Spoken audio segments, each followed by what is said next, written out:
नमस्कार, आपका ये हिस्ट्री के सेशन में स्वागत करता हूँ मैं एनआरएम स्टडीज़ के चैनल में। तो आज हमारा ये पहला पार्ट है हिस्ट्री का, जिसमें मैं आपको बताने वाला हूँ द हड़प्पन सिविलाइजेशन के बारे में। तो हिस्ट्री की मेरी पूरी एक सीरीज़ आने वाली है, जिसमें मैं हड़प्पन ये वो स्वराज के बारे में बताऊँगा, ऐसे सब चीज़ के बारे में आपको बताऊँगा। ब्रिटिश कैसे आए, यूरोप, ये सब की पूरी एक सीरीज़ आने वाली है, इसके लिए सब्सक्राइब करके बने रहना। तो आज के इस वीडियो में हम बात करने वाले हड़प्पन की सिविलाइजेशन के बारे में, कैसा वो लोग का रहन सहन था। तो पहली टॉपिक ये रहेगी, first point is Harappan civilisation, second point है हाउसिंग और उनका टाउन का प्लानिंग, तीसरी पॉइंट मैं बताऊंगा सील विल पोर्ट्स के बारे में, चौथी पॉइंट बताऊंगा एक ग्रेट बाथ के बारे में, पांचवी चीज़ मैं बताने वाला हूँ इस वीडियो में लाइफ इन हड़प्पन सिविलाइजेशन, छठा ट्रेड और सातवां रीजन्स कि कैसे वो लोग चले गए। तो ये पूरा आज हम इस टॉपिक में कवर करने वाले हैं। तो सबसे पहला है हड़प्पन सिविलाइजेशन। जो ये हड़प्पन की सिविलाइजेशन के बारे में थोड़ा मैं जानकारी दे देता हूँ। तो जो आर्चियोलॉजिस्ट थे एग्जीबिशन में, उन्होंने फर्स्ट बिगेन किया अपना एग्जीबिशन आर्चियोलॉजिस्ट लोगों ने 1921 सीई में, जहाँ पे at Harappa in Punjab on the banks of river Ravi. तो जो 1921 में सबसे पहला एग्जीबिशन हुआ था हड़प्पा के इधर पंजाब के बैंक ऑफ कौन सा रिवर के पास, रवि के पास, रिवर रवि। तो इसके लिए ये जो नाम है इसे हमने दिया है हड़प्पन। तो इसे एक और सिविलाइजेशन के नाम से जानते हैं, इसे हम इंडस सिविलाइजेशन के नाम से भी जानते हैं। तो जो एग्जीबिशन थे जो कैरिड आउट हुए मोहनजोदारो, वो एक प्लेस है 650 किलोमीटर्स साउथ की तरफ हड़प्पन से, इंडस वैली की तरफ। तो वहाँ पर एक दो रिमेंबरेंस था, जो स्ट्रक्चर्स थे, जो आर्टिफैक्ट्स थे, वो दो जगह हमें फाउंड हुए। इसके लिए जो सिमिलर रिमेन्स थे, जो भी रिमेन्स हमें मिले वो दोनों जगह के सिमिलर थे। तो फर्स्ट पॉइंट इतना ही था। तो सेकंड पॉइंट है हाउस एंड टाउन प्लानिंग, उनके हाउस और टाउन के बारे में। तो जो हाउस और जो बहुत सारे दूसरे स्ट्रक्चर्स थे हड़प्पन सिविलाइजेशन में, वो बने थे बेक्ड ब्रिक्स से। जो भी उनके हाउस थे, स्ट्रक्चर्स थे, वो बने थे विथ बेक्ड ब्रिक्स। तो बहुत सारे जगह पर, कुछ जगह पर हमें अनबेक्ड ब्रिक्स भी मिले और स्टोन्स का भी हमें मिला कंस्ट्रक्शन के लिए यूज़। तो जो हाउस थे उनके, वो मेनली कैसे होते थे, एक रूम होता था और बीच में एक सेंट्रल साइड कोर्टयार्ड, हाउसेस में रहते थे वेल्स, बाथरूम्स और टॉयलेट्स, ऐसा उनके इसमें जो था। तो उनके इसमें जो था एकदम एक्सीलेंट ड्रेनेज सिस्टम था, और वो जो ड्रेनेज सिस्टम है वो बेक्ड अर्थन कॉन्डुइट से वो काम करता था। तो जो स्ट्रीट्स थी उनकी, रास्ते थे, वो भी कवर्ड थे ड्रेन्स के और वो भी बने थे बेक्ड ब्रिक्स से। तो ये चीज़ हमें दर्शाता है कि उन लोग का भी पब्लिक हेल्थ बहुत ही अच्छा था, आज से तो अच्छा ही था उन लोग का। तो जो स्ट्रीट्स थे वो ब्रॉड थे और एक ग्रिड पैटर्न की तरह वो सब लेड थे, बनाए गए थे। तो जो हाउसेस थे वो रेक्टेंगुलर बॉक्स में क्रिएट किए थे, उनकी तरफ से रेक्टेंगुलर बॉक्स टाइप वो लोग बनाते थे अपना घर। ये जो टाउन है वो दो पार्ट या और भी कई सेक्शंस में बांटा जाता था, और एक सेक्शंस के लिए अलग अलग फोर्टिफिकेशंस होते थे, अलग अलग प्रकार के होते थे फोर्टिफिकेशंस, हर एक सेक्शन के लिए अलग अलग।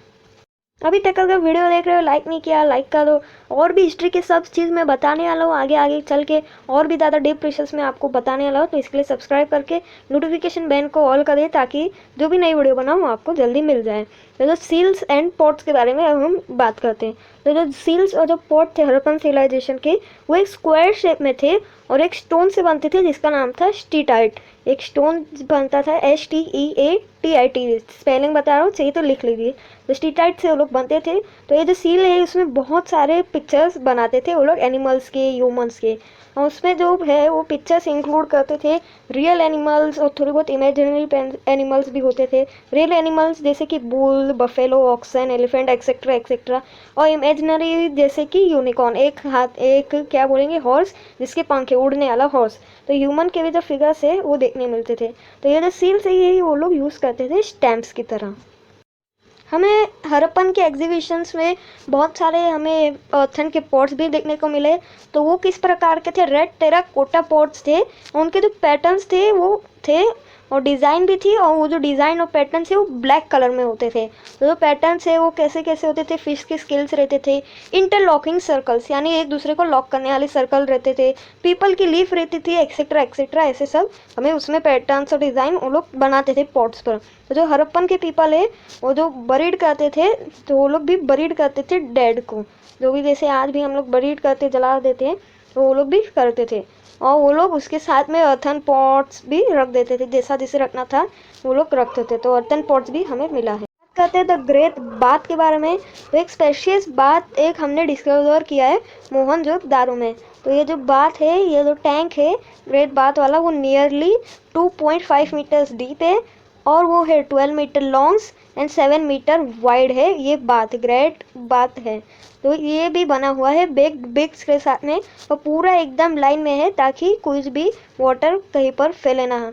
तो यहाँ पर एक स्टेप से जहाँ नीचे टैंक की तरफ जाते हैं बात कर लेंगे। और उधर भी हमने प्रोविज़न देखा है ड्रेनिंग, क्लीनिंग और रिफिलिंग के लिए फ्रॉम टाइम टू टाइम। तो ऐसा वो लोग का था ग्रेट बाथ एट मोहनजोदड़ो।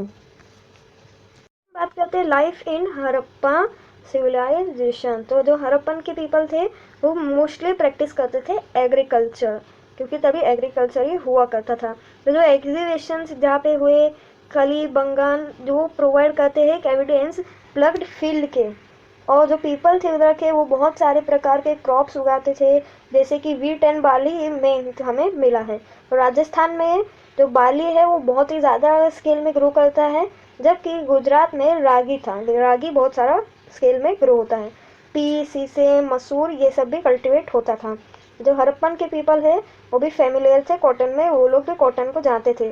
तो जो स्टेचूज और पिक्चर्स है सील में, और उसमें भी हमें रिमेन्स ऑफ क्लॉथ मिलता था एग्जीबिशन में, कि ये इंडिकेट करते था कि हड़प्पन के पीपल भी जानते थे कॉटन को व्यू करना, कॉटन से कपड़े बनाना वो लोग जानते थे। तो जो ड्रेस थे बोथ मैन और वुमेन के, वो कंसिस्ट होते थे नी लेंथ तक के कपड़े रहते थे उन लोग के। तो many types of ornaments have been found. तो बहुत सारे प्रकार के हमें ऑर्नामेंट्स फाउंड हुए हैं। तो वो कंसिस्ट करते थे गोल्ड, कॉपर, प्रीशियस स्टोन्स जैसे कि शेल्स, काउरी, सीट एक्सेट्रा, ये सब हमें एग्जीबिशंस में मिले हैं। तो मैन और वुमेन दोनों ये लोग पहनते थे मल्टी स्ट्रैंड नेकलेसेस, रिंग्स, ये सब वो लोग भी पहनते थे। तो वुमेन जो है तभी भी बैंगल्स पहनते थे राइट हाथ में, पूरा अपर आर्म तक, ऊपर यानी बीच हाथ तक। तो एक स्टैचू हमें मिला है हड़प्पन साइट में जो एक प्रेजेंट करता है एक एकदम excellent specimen of their art. एक हमें ऐसा स्टैचू मिला है। तो ये हमें दर्शाता है मैन के फेशियल फीचर्स, बहुत अच्छे से वो लोग ने डिज़ाइन किया था उस स्टैचू को। तो बहुत ही अच्छे से वो लोग ने डिज़ाइन किया था, एकदम बराबर सब फेशियल वेशियल मुँह की डिज़ाइन एकदम परफेक्ट हमें देखने को मिली। ट्रेड की बात करते हैं अभी, हमारा छठवां टॉपिक ट्रेड। तो जो हड़प्पन के पीपल थे वो ट्रेड कैरीड आउट करते थे, इंडिया के अंदर भी ट्रेड कैरी करते थे, साथ ही साथ बहुत सारे आउटसाइड कंट्रीज से भी करते थे। तो जो इंडस वैली थे वो नोन थी हाई क्वालिटी कॉटन के लिए, बहुत ही अच्छे कॉटन उधर पे होते थे। तो ये जो कॉटन था ये एक्सपोर्ट होता था बहुत सारे अलग अलग रीजन, जैसे कि west Asia, southern Europe and Egypt, इधर ये एक्सपोर्ट होता था।